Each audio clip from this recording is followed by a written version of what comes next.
बिस्मिल्लाहिर्रहमानिर्रहीम। हमारा टॉपिक है जी आज पोस्टीरियर पिट्यूटरी ग्लैंड और बुक की हेडिंग है gland and its relation to the hypothalamus. हम चूंकि हाइपोथैलेमस को देख चुके हैं, अगले पेज पे जो डायग्राम आ रही है इस डायग्राम को जरा गौर से देखिए। इस डायग्राम में ज़्यादा प्रोमिनेंट चीज़ हाइपोथैलेमस और पोस्टीरियर पिट्यूटरी है, जो कि हमारा मौजूदा टॉपिक भी है। नोट कीजिएगा, ये हाइपोथैलेमस है, यहाँ पे करके उसका स्टॉक है, और ये पिट्यूटरी ग्लैंड जिसका ये हिस्सा पहले पढ़ चुके हैं एंटीरियर, और ये हमने अभी पढ़ना है पोस्टीरियर पिट्यूटरी। अब इस तस्वीर में देख सकते हैं कि कलर, ये पहले बात हो चुका है कि जो हाइपोथैलेमस का जो कलर था सेम वही कलर स्टॉक का और वही कलर पिट्यूटरी पोस्टीरियर पिट्यूटरी का शो किया जाता है, जो कि इंडिकेट कर रहा है, और इसका नाम भी यही इंडिकेट करता है न्यूरोहाइपोफाइसिस, कि ये पार्ट ऑफ नर्व सिस्टम है, it is part of brain. अब इस तस्वीर में जो चीज़ें आ रही हैं डिटेल आगे आएगी। ये दो लफ्ज़ पहले भी आ चुके हैं, सुप्रा ऑप्टिक न्यूक्लियस और पैरावेंट्रिकुलर न्यूक्लियस, जो कि जस्ट एक तो ऑप्टिक आल्मा के जस्ट ऊपर है, एक उसका थोड़ी सी साइड के ऊपर है, और इनसे आने वाली ये हाइपोफासियल हाइपोथैलेमस ट्रैक्ट का नाम इसने दिया है। ये नर्व ट्रैक्ट कह सकते हैं इसको, ये नर्व्स हैं बेसिकली जो यहाँ पहुँच रही हैं, और ये आगे उनके नर्व एंडिंग्स इसके अंदर होंगे। पहला डायग्राम चूँकि मैंने पहले आपके सामने रख दिया है, वापस आ रहे हैं स्ट्रक्चर की तरफ, जो कि अभी आप देख रहे हटे हैं जी। यहाँ से शुरू हो जाए दोबारा। टेक्निकल नेम था न्यूरोहाइपोफाइसिस पिट्यूटरी का। इसके अंदर जो सेल्स हैं, लफ्ज़ है जी ग्लाय लाइक सेल्स कॉल्ड पिट्यूसाइट। ये लफ्ज़ मैंने एक बार पहले पूछा था और मुझे याद है किसी ने जवाब नहीं दिया था। ग्लायल सेल्स लफ्ज़ आपने पढ़ा हुआ है, कहाँ पढ़ा था, क्यों पढ़ा था? ये एफएससी में भी था, सेमेस्टर 4 में भी था, कोई जवाब नहीं आया अभी तक।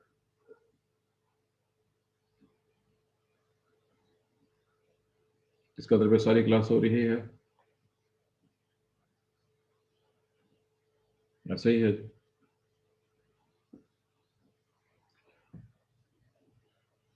ये ये सेल जो है पिट्यूसाइट्स, ये खुद हार्मोन पैदा नहीं कर रहे, बल्कि सपोर्टिंग स्ट्रक्चर हैं टर्मिनल नर्व फाइबर्स के लिए, जो अभी आपने फिर से देखी हैं, जिनको ट्रैक्ट के नाम से दिखाया गया था। और असल जो सेल्स हैं जहाँ पे कुछ पैदा हो रहा है वो सुप्रा ऑप्टिक और पैरावेंट्रिकल न्यूक्लियस के, ये न्यूक्लियस के साथ पहले उसकी क्या होता है कि अंदर मौजूद सेल्स हैं जो कि खारिज कर रहे हैं, पैदा कर रहे हैं, प्रोड्यूस कर रहे हैं हार्मोन्स, और वो हार्मोन्स उस पिच स्टॉक, जिसको हाइपोफाइजल स्टॉक भी कहते हैं, से होते हुए, उसके जो नर्व ट्रैक्ट्स हैं उनसे होते हुए इसके अंदर पहुंचते हैं, और फिर यहाँ से वो खारिज होते हैं, तो यहाँ से ब्लड में चले जाएंगे और ब्लड के जरिए बॉडी में। और दो हार्मोन्स हैं, आप इन नाम से वाकिफ हैं, एंटीडायरेटिक हार्मोन एडीएच, इसका दूसरा नाम वैसोप्रेसिन है, जिसको वीपी, कैपिटल पी से सिंबलाइज करते हैं, और दूसरा ऑक्सीटोसिन। आप इन दोनों नामों से वाकिफ हैं पहले से, एफएससी में भी आज के, लेकिन ज़ाहिर है यहाँ पे डिटेल बहुत ज़्यादा होंगी। अब तस्वीर जो मैंने पहले से बयान कर दी हुई है, इसी तस्वीर और उसकी डिटेल्स की तरफ हम जा रहे हैं आगे स्टेप बाय स्टेप। जी, पहला स्टेटमेंट है जी ये, अगर पिट्यूटरी स्टॉक वो डंडी है जो इसको लेके आ रही है हाइपोफाजिल, ये इस जगह पे से, ये चूना काफ़ी मोटी करके दिखाई, इससे बारीक होती है ये। अगर इसको कट कर दिया जाए अब पिट्यूटरी ग्लैंड के ऊपर से, लेकिन एंटायर हाइपोथैलेमस जो इंटेक्ट हो, तो पोस्टीरियर पिट्यूटरी हार्मोन्स कंटिन्यू होते रहते हैं नॉर्मली, लेकिन आर्जी तौर पर ट्रांजिट करते हैं, आर्जी तौर पर डिक्रीज होती है चंद दिन के लिए, लेकिन उसके बाद फिर ये कट एंडिंग से खारिज होना शुरू हो जाते हैं फाइबर के हाइपोथैलेमस के अंदर, बजाय इसके को नर्व एंडिंग से खारिज होंगे। एक और इसी वजह से इन हार्मोन्स की जो सिंथेसिस है वो सेल बॉडीज में हो रही है, वहाँ पे जिसका जिक्र हो चुका पहले से। ट्रांसपोर्टेशन कैरियर प्रोटीन के साथ होती है, इन कैरियर प्रोटीन को न्यूरोफाइजिन्स का नाम दिया जाता है, और ये उन नर्व से जिनका तस्वीर यहाँ पे नजर आ रही है यहाँ खारिज होती है, लेकिन अगर ये कट आ जाए तो यहीं से खारिज होना शुरू हो जाएंगे और यहाँ से ब्लड में चली जाएंगे। पहले ये है जी ऑल अबाउट। इसमें कई दिन लगते हैं वहाँ से यहाँ तक इनको ट्रांसपोर्ट होकर पहुँचने में, क्योंकि आहिस्ता आहिस्ता स्लो ट्रांसपोर्ट का प्रोसेस होता है जी। और अब फॉर्मेशन, ये हार्मोन्स कहाँ बनते हैं, किस तरह से बनते हैं? पहले एडीएच का जिक्र है जी, चूंकि आपने तस्वीरें देख ली हैं। एडीएच बुनियादी तौर पर इन ज्यादा मकदार में सुप्रा ऑप्टिक न्यूक्लियाई में बनता है। ऑक्सीटोसिन ज्यादातर पैरावेंट्रिकुलर न्यूक्लियाई बनता है, लेकिन ये दोनों दोनों हार्मोन पैदा करते हैं। मिसाल के तौर पर each can synthesize about 1/6 as much of the second hormone as of the primary hormone. मसलन जो सुप्रा ऑप्टिक है वो जितनी मिकदार में एडीएच पैदा कर रहा है उसका 1/6 हिस्सा ऑक्सीटोसिन, और ऐसे जो दूसरे वाले जितना ऑक्सीटोसिन पैदा करता है उसका 1/6 अमाउंट में, यानी दोनों चीज़ें दोनों जगह पैदा हो रही हैं। वो अलग मसला है कि ज़्यादा मिकदार में और कम मिकदार में। अब यहाँ पे इसका जिक्र ट्रांसमिशन होगी। आखिरी हिस्सा जो सेक्रेटरी मैकेनिज्म है जी, एक्सोसाइटोसिस, आप इस नाम से चूंकि पहले से वाकिफ हैं। इसके करीबी कैपिलरीज होती हैं उससे ब्लड में, और ब्लड के जरिए हार्मोन हमारी पूरी बॉडी में ट्रांसपोर्ट हो जाएगा, लेकिन इफेक्ट कम करेगा। छोटा सा हेडिंग है जी, chemical structure of ADH and oxytocin. दोनों ऑक्सीटोसिन और एडीएच वैसोप्रेसिन जो है पॉलीपेप्टाइड्स हैं। दोनों में 9 अमीनो एसिड है और इनका अमीनो एसिड सीक्वेंस दिया गया है। पहले vasopressin, cysteine, tyrosine, phenylalanine, glutamine, asparagine, cysteine, proline, arginine और ग्लाइसिन। इसके आखिर में इसने NH2 लिखा जा रहा है कि ये ग्लाइसिन, ये इसका एन टर्मिनल है आखिरी। ऑक्सीटोसिन में चेक कीजिएगा, जब इसको देखेंगे तो इसमें कहीं कहीं पे फर्क नजर आएगा। कुछ सिमिलरिटीज भी हैं और कुछ फर्क भी। मसलन इसमें नंबर 3 पे आइसोल्यूसिन है फिनाइल की जगह पे, और यहाँ पे एक ल्यूसीन है। 1 2 3 4 5 6 7 8 9, ये इजी आर्जिनिन की जगह पे। ये दो डिफरेंसेस हैं मगर ना बहुत ज़्यादा। अब इनकी सिमिलरिटी चूँकि बहुत ज़्यादा है, केमिकल सिमिलरिटी बहुत ज़्यादा है, तो इनके फंक्शन में भी कुछ कुछ सिमिलरिटीज़ हैं। दोनों हार्मोन अगरचे दोनों के मेजर फंक्शन मुख्तलिफ हैं, लेकिन ये थोड़ा थोड़ा दूसरा काम भी करते हैं जो दूसरा हार्मोन कर रहा होता है। बहरहाल डिटेल्स आगे आ रही हैं जी। पहला क्वेश्चन यहाँ तक तारुफ कंप्लीट हो गया है। मेजर हेडिंग है जी, physiological functions of ADH. Long question है, मशहूर क्वेश्चन है, आम क्वेश्चन है, हर क्वेश्चन यहाँ होता है।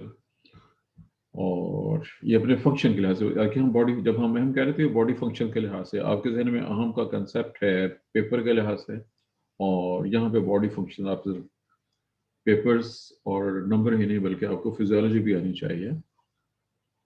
और वाला मसला है कि आपकी फिजियोलॉजी वगैरह एनाटॉमी से है। यहाँ जी ये वर्डिंग है जी कि अगर जस्ट 2 नैनोग्राम इंजेक्शन की शक्ल में दे दिया जाए तो वर्डिंग का रिजल्ट निकलेगा ex decrease excretion of water by the kidneys, anti diuresis.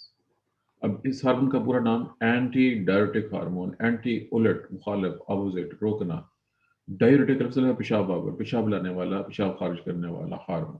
अब एंटी साथ उलट लग गया, जिसका पेशाब को कम करने वाला, पेशाब को रोकने वाला हार्मोन। ये इसका लफ्ज़ी मतलब हो गया, यानी पेशाब को कम कर देता है। पेशाब कम होने का मतलब है उसमें उसका वॉल्यूम कम हो जाएगा, वॉल्यूम कम होगा ज़ाहिर पेशाब ऑटोमेटिक कम हो जाएगा। अब ऐसा क्यों हो रहा है, कैसे हो रहा है और इसने क्या कुछ करना है, इसका डिटेल्स आगे है। अगर एडीएच ना हो, इसका ऑपोजिट है, अगर फर्ज कीजिए एडीएच एब्सेंट है तो जो कलेक्टिंग ट्यूब्स और डक्ट्स हैं नेफ्रॉन में किडनी के अंदर, वो इम्पर्मेबल टू वाटर हो जाती है, जिसके नतीजे के तौर पर बहुत पानी रीअब्सॉर्ब नहीं होता। चनाचे extreme loss of water, urine बहुत ज़्यादा पैदा होना शुरू हो जाएगा। ये तो दो होगी ऑपोजिट कंडीशन की, अगर है तब क्या है, अगर नहीं है तो तब क्या है। ये एक्सपेरिमेंटल था आप कह लीजिए।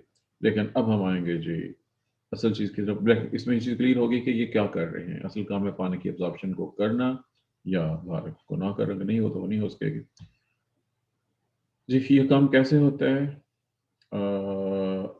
क्या कुछ होता है, इसके बारे में हम ज़्यादा डिटेल में नहीं जाएंगे, हमें इसकी ज़रूरत नहीं है। हम इसके एक्शंस को स्टडी करना है जी, और सिर्फ मुख्तसर तौर पर रखेंगे चूँकि हमने इसको एक क्वेश्चन की शक्ल में लेके आना है। ये यहाँ पे तो बहुत ज़्यादा क्वेश्चन दिया हुआ है, जो इम्पोर्टेंट पॉइंट है उनकी तरफ याद रखिएगा। चूंकि यहाँ पे डायग्राम मौजूद नहीं है, आप लोगों ने नेफ्रॉन, नेफ्रॉन के अंदर आपको याद होगा बोवेंस कैप्सूल, प्रॉक्सिमल कर्नोटिब्यूल, उसके बाद डिसेंडिंग लिम और ascending limb of loop of Henle, और फिर प्रॉक्सिमल कर्नोटिब्यूल, उसके बाद कलेक्टिंग ट्यूब्यूल या कलेक्टिंग डक्ट। इन सब चीज़ों के नामों से आप पहले से वाकिफ हैं, ये सब चीज़ें आपने पहले से पढ़ी थी। जो कलेक्टिंग डक्ट्स हैं खासतौर पर, वहाँ पे एडीएच का सबसे ज़्यादा रोल है। क्योंकि ये वहाँ से ख़ास तौर पर पानी को एब्जॉर्ब करते हैं। अब लफ्ज़ यहाँ पे आ जाइए जो इंपॉर्टेंट अल्फाज आ रहे हैं। Cell membranes, large number of special vesicles that have highly water permeable pores called aquapores. ये अब हम उसी एपिथेलियल सेल्स की बात कर रहे हैं प्लेटलेट में। एडीएच एक्ट करता है उन सेल्स के ऊपर, मेम्ब्रेन रिसेप्टर के साथ बाइंड करता है। साइक्लिक एएमपी मैकेनिज्म आप पढ़ चुके हैं या पढ़ेंगे उस चैप्टर में जो मैडम आपको पढ़ा रही है एक साल, और उसके नतीजे के तौर पर रिजल्ट क्या निकलता है, उसका जो पूरा मैकेनिज्म है वो आप वहाँ पढ़ेंगे। मैं मैकेनिज्म को छोड़ रहा हूँ यहाँ से, और उसके बाद 5 से 10 मिनट्स के अंदर अंदर इसका काम जो है वो शुरू हो जाता है। और जी वजीहा अपना माइक बंद कर लें बेटा, आपके घर की सारी के सारे आवाज़ें क्लास को डिस्टर्ब कर रही हैं। दिस वाज वजीहा कुर्बान जी।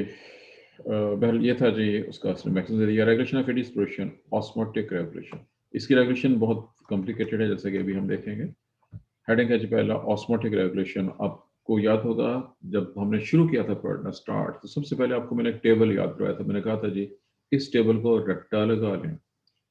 कितने लोगों ने रट्टा लगा के याद रखा हुआ इस टेबल को? टेबल का नंबर किसी को याद है? चैप्टर याद है? स्टार्ट पेपर को शुरू हुए हमने शुरू वहां से किया था एक्चुअल। स्टार्ट वाला टेबल था जी बिल्कुल ऐसे ही है जी। चलें खैर ये आपने तो बता दिया ठीक है, लेकिन अब उसमें वो लफ्ज़ जो बार बार आता है एक्स्ट्रा सेलुलर फ्लूइड, वो और जो कुछ सेल के अंदर होता है इंटर सेलुलर फ्लूइड, प्लाज्मा, लेम, उन सब की कंपोजिशन, उन सब का ताल्लुक यूरिन के साथ भी है, और अभी हमने इसी रेफरेंस से देखना है। आपको याद होगा हम ऑस्मोलैरिटी, ऑस्मोटिक प्रेशर, इन चीज़ों को बहुत डिटेल के साथ ऑलरेडी पढ़ चुके हुए हैं। चनाचे अब हम आ रहे हैं जी इसके फंक्शंस की तरफ। अब देखना यह है जी यहाँ चलें, ये तो यहाँ पे इसने ये सिर्फ बताया कि ये निकल रहे हैं, कहाँ से निकल रहे हैं। जब ऑस्मोटिक प्रेशर में कोई चेंज आती है तो उसके नतीजे के तौर पर ये इसने एक्सपेरिमेंटल दिया हुआ है। याद रखिए कि जो एक्सपेरिमेंट्स गाइटर ने दिए हुए हैं हमें, चूँकि हमने एक्सपेरिमेंट्स परफॉर्म नहीं करने हैं ये वाले, लेकिन बहरहाल अगर ये परफॉर्म किए जाएँ, चूँकि सिलेबस ने पॉइंट आउट नहीं किया हुआ है कि हमें क्या कुछ करना है, किस हद तक करना है। सिलेबस में खासी इस तरह की चीज़ें जो हैं वो उनकी कोई डिटेल्स जो है वगैरह नहीं बताई गई हैं, जिसके नतीजे के तौर पर ये अंडरस्टूड नहीं होता कि हमने क्या चीज़ें, कौन कौन चीज़ें करनी हैं और कौन सी चीज़ें नहीं करनी हैं। बहरहाल ये अपनी जगह पे है। हम अब इसके इफेक्ट्स की तरफ इसने पहले चूँकि हेडिंग दे दिया जो रेगुलेशन नंबर 1, ये चूँकि अगले पैराग्राफ में होगा, यहाँ पे इसने एक्सपेरिमेंट दिए हुए हैं, नेक्स्ट पेज पे हमें नेक्स्ट के अंदर मिलना चाहिए। अभी जो लफ्ज़ मैंने इस्तेमाल किया है cellular fluid, extra cellular fluid, और सेल के अंदर और ब्लड बॉडी में जो कुछ भी मौजूद है उन सब का ताल्लुक चूँकि यूरिन फॉर्मेशन के साथ है। उसकी कंसंट्रेशन, उसकी ऑस्मोलैरिटी, ऑस्मोटिक प्रेशर, ये सब कुछ बहुत इम्पोर्टेंट है। अभी देखिए कि ये पूरे का पूरा 1 डेढ़ 2 पेज बन जाएंगे आपके लिखें तो आपने इसको रिड्यूस करना है। ये है जी important point. Osmotic pressure, ESF का, ये चूँकि लंबे लफ्ज़ हैं आप उसका यूज़ करते हैं। कंट्रोल्स एडीएस सिक्रीशन, कैसे कंट्रोल करता है इसने कहा प्रीसाइज वे अंडरस्टूड नहीं है ये कंट्रोल कैसे करता है, लेकिन बहरहाल ये कंट्रोल करता है जैसा कि इसकी अमाउंट के चेंज होने से वो चलता है। हमें ऑस्मो रिसेप्टर्स मौजूद हैं, आप मतलब से वाकिफ हैं। हाइपोथैलेमस के अंदर मॉडिफाइड न्यूरॉन रिसेप्टर्स हैं जिनका नाम है ऑस्मो रिसेप्टर्स, जो ESF को चेक करते हैं। और जब उसकी कंसंट्रेशन चीज आती है, और ख़ास तौर पर जब उस पर सोडियम की मिकदार ज़्यादा आती है, आपको याद होगा सोडियम बहुत इंपॉर्टेंट है बॉडी के लिहाज से, बहुत से लिहाज से, तो इसका इफेक्ट जो है बहुत ज़्यादा है इसके ऊपर, ADH के ऊपर। इस पूरे को अगर मैं समराइज करूं, चूँकि ये तो बहुत ही लंबा चौड़ा, ये तो आधा पेज बनेगा आपका। जब ESF में सोडियम की कंसंट्रेशन ज़्यादा हो जाए, या ओवरऑल जो ऑस्मोलैरिटी है एक्स्ट्रा सेल फ्लूइड की वो ज़्यादा हो जाए, तो ये इनिशिएट करती है, स्टार्ट करती है, स्टिमुलेट करती है ADH के पैदा होने को, ताकि चीज़ों को कंट्रोल किया जा सके, यूरिन को कंट्रोल किया जा सके। बल ये है जी, ये ऊपर से लेकर शुरू तक ये काफ़ी दूर तक जाएगा यहाँ पे। इसमें यहाँ पे इसने एक लफ्ज़ दिया हुआ है, ये लफ्ज़ आपके लिए चूँकि बिल्कुल मुख्तलिफ हो सकता है और एनाटॉमी रिलेटेड है जो इसमें मालूम। Osmoreceptors in the hypothalamus itself, possibly even in the supraoptically. Others believe that they are located in the organa vasculosum, a highly vascular structure in the anterior ventral wall of the third ventricle. ये anatomy based है, चूंकि आप लोगों ने brain वगैरह को, वैसे मैं आपको याद होगा मैंने ब्रेन और उसके साथ बहुत सी डायग्राम आपको सेंड की थी, याद है, भूल चुकी है वो डायग्राम, लेकिन ज़ाहिर है कि उन डायग्राम से कंप्लीट एनाटॉमी आप नहीं पढ़ सकते हैं जब तक साथ उसकी डिस्क्रिप्शन मौजूद ना हो। ये इसके बारे में भी ख्याल है कि यहाँ पे भी जो ऑस्मोसेप्टर मौजूद है जो उसकी डिस्क्रिप्शन में अहम पार्ट प्ले करते हैं। बहर ये था जी एक इम्पोर्टेंट पार्ट एक कंट्रोल के लिहाज से। सेकेंड पार्ट वैसोकंस्ट्रिक्टर एंड प्रेसर, ये वैसोकंस्ट्रिक्टर और vasopressor effect of ADH and increase ADH question caused by low blood volume. इसलिए यहाँ पे दो तीन चीजें इकट्ठी एक ही हेडिंग के अंदर दे दी हैं, दोबारा गौर कीजिए। इसने दो तीन चीजों को, एक तो उसके कंट्रोल को भी और एक ज़ाहिर जो ये उसने करना है उनको उसने इकट्ठा एक ही हेडिंग के अंदर बंद कर दिया है। और ज़ाहिर है कि आगे का भी लंबा चौड़ा लिखा भी हुआ है उसने इसको, और हमें ज़ाहिर है कि अपनी ज़रूरत के मुताबिक इसको मॉडिफाई करना है। लफ्ज़ है जी vaso constrictor, vaso blood vessels बना दें यहाँ पे, कंस्ट्रिक्शन कंस्ट्रिक्ट कर देना, स्क्वेट देना, और वैसोप्रेसर, वैसोप्रेसन इसका दूसरा नाम भी एडिशनल नाम वैसोप्रेसन है, ये खून की नालियों को, देखिए जब हम ये कहते हैं कि खून की नालियों को तंग कर रहा है या डायलेट कर रहा है, उसकी रीज़न है खून की वो नालियाँ जिन्हें हम आर्टीरियोल्स कहते हैं। आर्टीरियोल्स के नाम से वाकिफ है आपने, आर्टरीज, आर्ट्रियोल्स, कैपिलरीज, वेन्यूल्स और वेन्स, ये सब लफ्ज़ पढ़े हुए हैं पहले से सेमेस्टर 3-4 वगैरह में। इन याद रखिएगा जो आर्टरियोल्स हैं उनके अंदर जो स्मूथ मसल्स होते हैं एक्चुअली ये उनको कंस्ट्रिक्ट करते हैं, और उनके कंस्ट्रिक्ट होने से ब्लड प्रेशर जो है वो इंक्रीज होगा। वैसे कंस्ट्रक्शन का जो इफेक्ट होगा वो इंक्रीज इन ब्लड प्रेशर होगा, ब्लड प्रेशर ज़्यादा हो जाएगा। अब ये चीज़ें भी ज़ाहिर है कि इंटरलेटेड हैं उन सब चीज़ों जो आपने पहले से पढ़ी हुई हैं, किस हद तक पढ़ी हुई हैं ये आपको मालूम होगा। जब अगर ब्लड प्रेशर लो हो जाए एक, और ब्लड वॉल्यूम कम हो जाए, ब्लड वॉल्यूम, ये चूंकि आपने आपके जहन में इसका कंसेप्ट आता है कि नहीं आता, जरा गौर कीजिएगा, चूंकि ये चीज़ें सब इंटरलेटेड हैं। किसी वजह से बॉडी से लॉस ऑफ फ्लूइड हो गया है, ब्लीडिंग हो गया बंदे की, या कोई और वजह हो गया है, बॉडी से पानी कम हो गया, जब बॉडी से पानी कम हो जाएगा वॉमिटिंग और डायरिया से भी ऐसा हो सकता है। तो ब्लड वॉल्यूम और ये कम हुआ है, जब ये कम हुआ है तो हमारे बॉडी में जो पानी है वो रिडिस्ट्रीब्यूट होगा और बॉडी में एक्स्ट्रा सेल फ्लूइड में पानी कम हो जाएगा।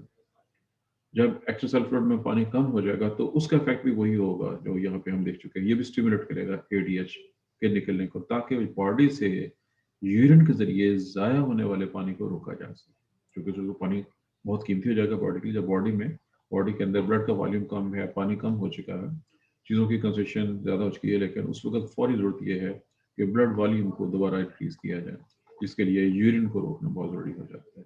इसमें दोनों चीज़ें इकट्ठी मैंने एक्सप्लेन कर दी हैं एक ही पॉइंट के अंदर, इन्होंने भी इसको इकट्ठा ही लिखा हुआ है, लेकिन मैं इसको बहुत मुख्तर पहले जब ब्लड प्रेशर, चूंकि इस वक्त में ब्लड प्रेशर भी कम हो चुका होता है और ब्लड वॉल्यूम भी, तो ये दोनों चीज़ें। अच्छा, अब इसमें देखना तो ये है इसने कितनी चीज़ें दी हुई हैं जी, और कुछ चीज़ें हैं कि नहीं हैं जी। ये साथ ही उसका जीरो चूँकि ब्लड प्रेशर का ताल्लुक है और ब्लड वॉल्यूम के साथ, इसने यहाँ पे इसका दूसरे नाम का जिक्र भी कर दिया है, वैसोप्रेसन, वीपी इसका एब्रिविएशन भी। अच्छा, अब तीसरा है जी कि one of the stimuli for causing a tense serious secretion is, ये तो हो गया जी, दिस अगर स्पेशली ये भी हो चुका होगा अगर इतना ब्लड कम हो चुका हो।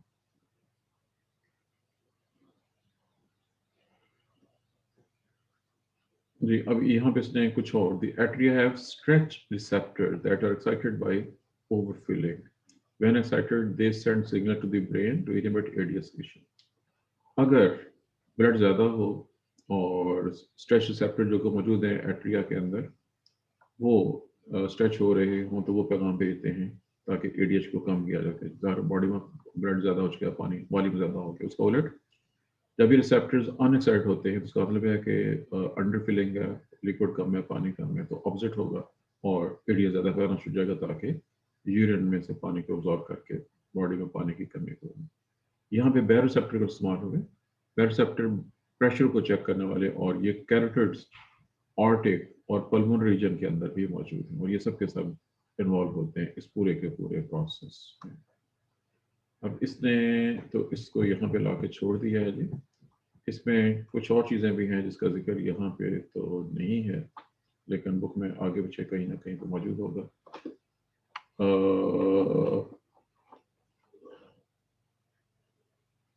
मिसाल के तौर पर ये चूंकि आपके प्रैक्टिकल में शामिल है। अब प्रैक्टिकल में मसला ये है, उन्होंने नाम दे दिए हमें चीज़ों के, डिटेल्स नहीं दी हुई हैं।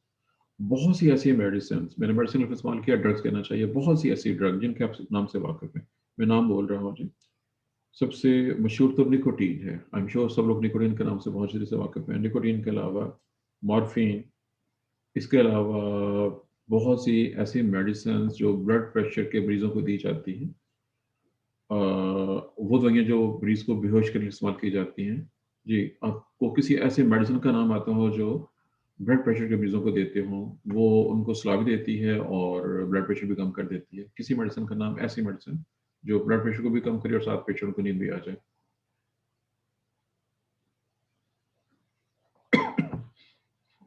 जी, किसी के घर में कोई ऐसे पेशेंट्स हों जी ब्लड प्रेशर के हों, जिनको किसी डॉक्टर से चेक कराया गया हो? इंडिरॉल जी, और इंडिया। कॉनकोर नॉर्वेसिक।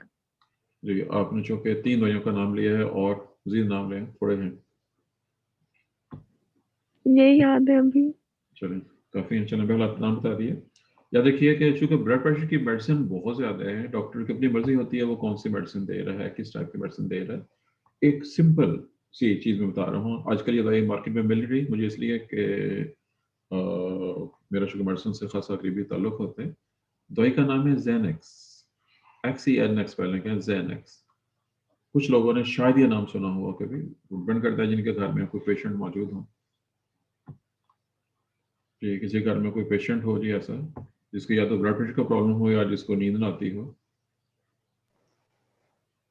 सर्जेनिक्स का नाम सुना हुआ है और मैंने चलो देखी भी हो। जी, बहरहाल ये मशहूर मारूफ दवाई है जी। आजकल ये शार्ट हुई है मार्केट में, और पाकिस्तान में जब दवाई शार्ट होती है उसका मतलब होता है कि वो लोग इसकी कीमत में इजाफा करना चाह रहे हैं, और ज़ाहिर है वो मरीज बेचारे जो खा रहे होते हैं उनके लिए मसला बन जाता है। एनी हाउ, ज़ैनेक्स और इससे मिलती जुलती बहुत सी ऐसी दवाइयाँ हैं जो कि आसान ज़ुबान में कह लें कि सुकून आवर हैं, सेडेटिव हैं या ट्रंक्विलाइजर्स हैं, नींद ले आती हैं। ये दवाइयाँ भी ADH की सिक्रीशंस को इफेक्ट करती हैं, कंट्रोल करती हैं। बहरहाल मैंने कुछ फैक्टर्स जो उनका जिक्र कर दिया है। जो नशेई, जो नशावर चीज़ें इस्तेमाल करते हैं, सिगरेट के नशे तो सिगरेट पीते हैं, इसमें निकोटीन है। और जो बाकी आपने जो नाम सुना, अफ्यून का नाम आपने सुना है, अफ्यून, ओपियम, मॉर्फिन, कोकीन, हेरोइन, ये सब के सब जो हैं, जो नार्कोटिक्स भी कहलाती हैं, ये भी इसके मिक़दार में इजाफे का बायस करते हैं। बहरहाल ये था जी ऑल अबाउट। और इसका ऑपोजिट, चूंकि ये दोनों चीज़ें इकट्ठी हैं, जो चीज़ें कुछ चीज़ें इंक्रीज कर रही हैं इसके सिचुएशन होने को, तो कुछ चीज़ें ऑपोजिट हैं जो कि इसको वो ख़त्म करेंगे। ऊपर जिक्र हुआ है, अभी थोड़ी देर पहले मैंने डिस्कस किया है, ये जब यहाँ पे बात हो रही थी कि जो एक्स्ट्रा सेल फ्लूइड है वो ज़ाते खुद और उसके अंदर मौजूद सोडियम की कंसनट्रेशन अगर ज़्यादा हो जाए तो वो ADH को स्टिमुलेट करती हैं। इसका अपोजिट है, अगर सोडियम लेवल कम हो जाए या ऑस्मोलैरिटी एक्सेस ब्लड कम हो जाए तो ये इनहिबिट कर देगी ADH के निकलने को। ऐसे ही अगर ब्लड वॉल्यूम ज़्यादा हो जाए या ब्लड ज़्यादा हो जाए तो ये भी इसको निकलने को कम कर देगी। ऐसे ही जो अल्कोहल है वो भी, और ये सब चीज़ें जब ये कम हो जाएगा ADH तो यूरिन ज़्यादा जाएगा ऑटोमेटिक। आप देखिए, जब ADH कम मिकदार में होगा तो यूरिन की मिकदार ज़्यादा हो जाएगी, जब ADH ज़्यादा होगा तो यूरिन की मिकदार कम हो जाएगी। दोनों ऑपोजिट, दोनों साइड से ये ऑपोजिटली कंट्रोल हो रहा है जी। टेक्निकली हमारा ADH और ये तो कंप्लीट हो गया।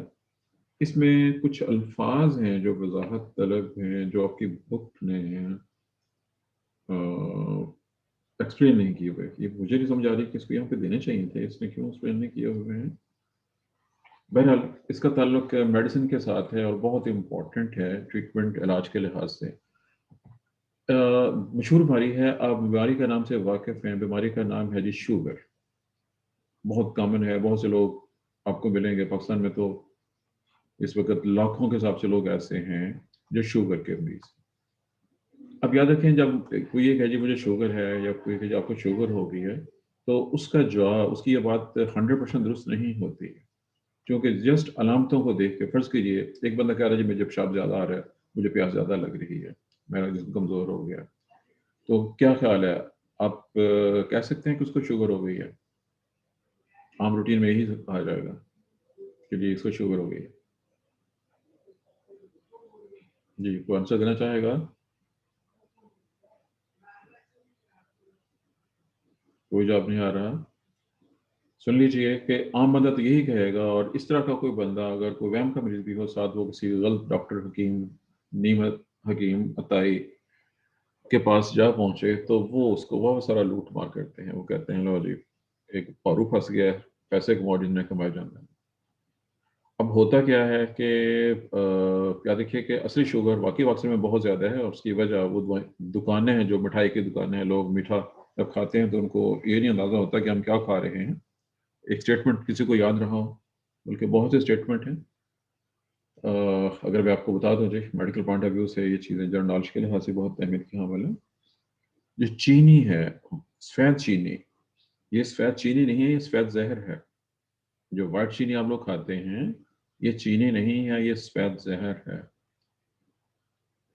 कोई भी चीज़ जो इससे बनी है, मिठाई, अब पाकिस्तान में आप शहर में चले जाने में आपको हर तीसरे गली के अंदर मिठाई की दुकान और मिठाई बिकती नजर आएगी। लोग हर चौक के ऊपर कोई ना कोई जलेबियाँ बना रहे हैं, लोग वो जलेबियाँ ले लेके खा रहे हैं। और ऐसे ही शरबत, गर्मी का मौसम में हर तरफ शरबत की रेहड़ियाँ लगी होती हैं, लोग शरबत पी रहे होते हैं और समझते हैं कि हमने एक बहुत ही बड़ा मार का अंजाम दे लिया है। बहुत से लोग जाते हैं शिमला और चमन आइसक्रीम्स, और वहाँ पे बड़े शौक से आइसक्रीम खा रहे होते हैं। घर में कोई मेहमान है, उसको बोतल ना पिलाएं तो वो कहता है चलो जी मेरी इज्जत नहीं की गई, मैंने बोतल नहीं पिलाई है। ये हमारी मेंटालिटी है। और वजह क्या है, ये आप खुद वाकिफ होना चाहिए आपको। जी, जो कुछ मैंने कहा है ठीक है गलत है? किसी के घर कोई खुशी की बात हो, जो मुंडा पैदा हो गया है तो मिठाई मिलनी, किसी की मंगनी हो गई, शादी हो गई, आपको पास हो गया, कस्टमर ज़्यादा चली हैं तो मिठाई के टोकरे बांट दिए जाते हैं। अब सोचें हम क्या कर रहे हैं। तो यू थिंक ये सब कुछ ठीक है गलत है?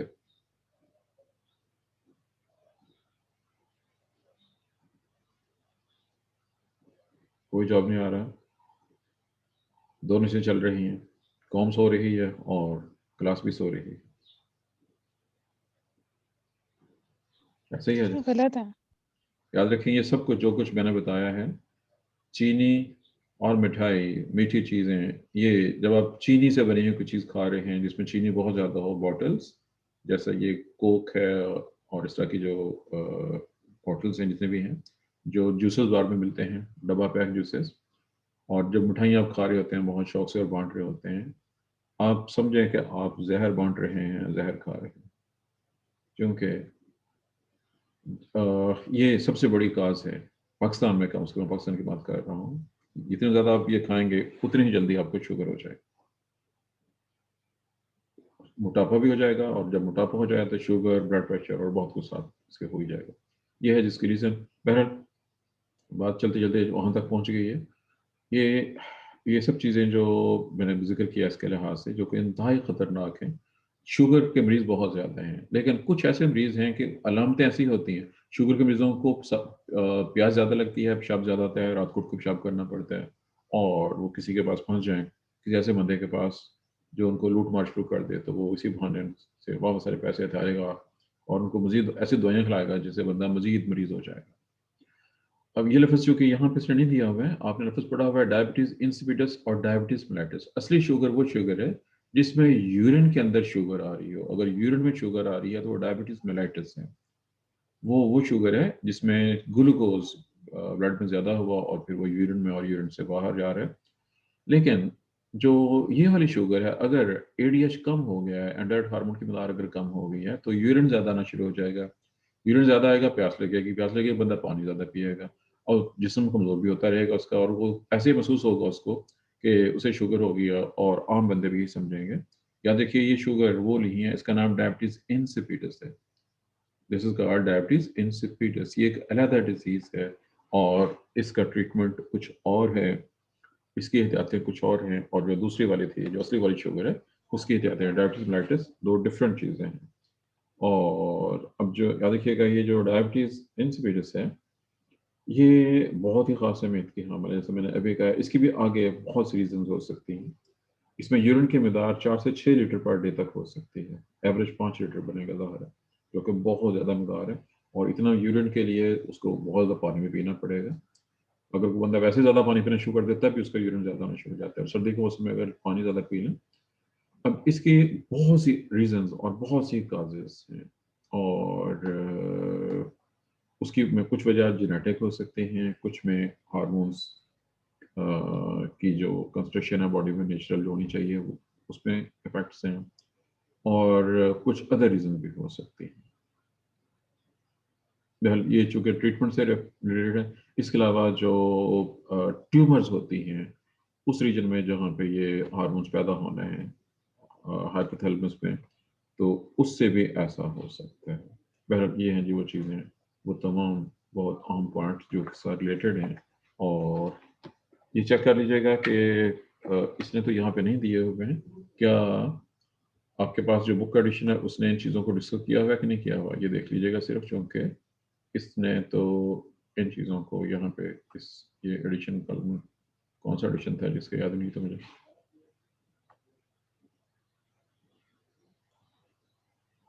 इस चीज़ को डिस्कस नहीं किया हुआ है। अगर चैप्टर खत्म हो रहा है, एक टॉपिक रह गया, एक क्वेश्चन रह गया हमारा इसका, इस चैप्टर का।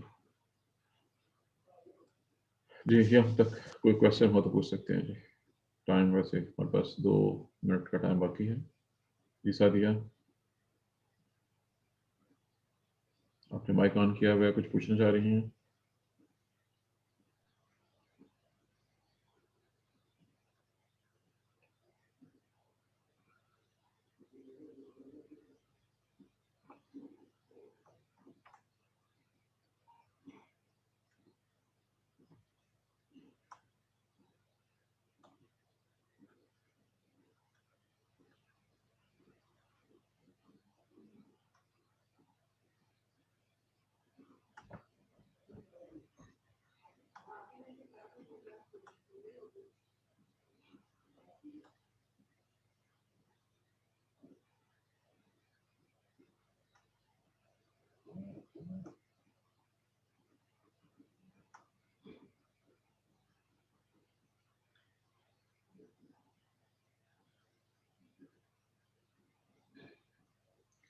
अच्छा, ये मुझे इसमें तो नज़र नहीं आया जी। एक टेबल है काफ़ी लंबा चौड़ा, अब ये चूँकि मेरे पास एडिशन में मुझे वो नज़र नहीं आ रहा है, चैप्टर आगे पीछे हो गया कोई। एंडोक्राइनोलॉजी के स्टार्ट के ऊपर भी एक काफ़ी बड़ा सारा चार्ट बना हुआ है, और उस चार्ट में तमाम ग्लैंड्स के नेम्स, उससे निकलने वाले केमिकल्स के नेम, ये आपके पास चूँकि जी बुक, सर, वो हमने पढ़ लिया है। जी वो उसमें जो चैप्टर 74 में दिया हुआ है इसने। हाँ बिल्कुल ये वाला, ये जैसे मैंने वो कहा था ना, जी सर 74 में दिया जी हुआ है। बिल्कुल ये आ गया 74 में है, चूँकि चैप्टर वो मैडम पढ़ा रही हैं। इसको भी जी आपने सर। इसको भी आपने वैसे ही याद करना है जैसे आपने वो जो एस्ट्रोसेल फ्लूइड वाला चार्ट याद किया है, इसको भी आपने ऐसे ही याद करना है, क्योंकि ये समरी है उस पूरी एंडोक्राइनोलॉजी की, जिसमें ग्लैंड या टिश्यूज, उससे निकलने वाले हार्मोन्स के नेम, बिमा एब्रिविएशन, उसके मेजर फंक्शंस, और उसका केमिकल स्ट्रक्चर वो किस नेचर का है। ये ग्लैंड, इसमें चीज़ें तो बहुत ज़्यादा हैं, लेकिन याद रखिएगा ये समरी है सारी की सारी आपके एंडोक्राइनोलॉजी की, इसलिए इसको भी एंडोक्राइनोलॉजी की जो है बेस है, चूँकि इसलिए आप बहुत अच्छे तरीके से इसको आपने देखना है, याद करना है। ये हाइपोथैलेमस जो हम ऑलरेडी पढ़ चुके, एंट्री पिट्यूटरी,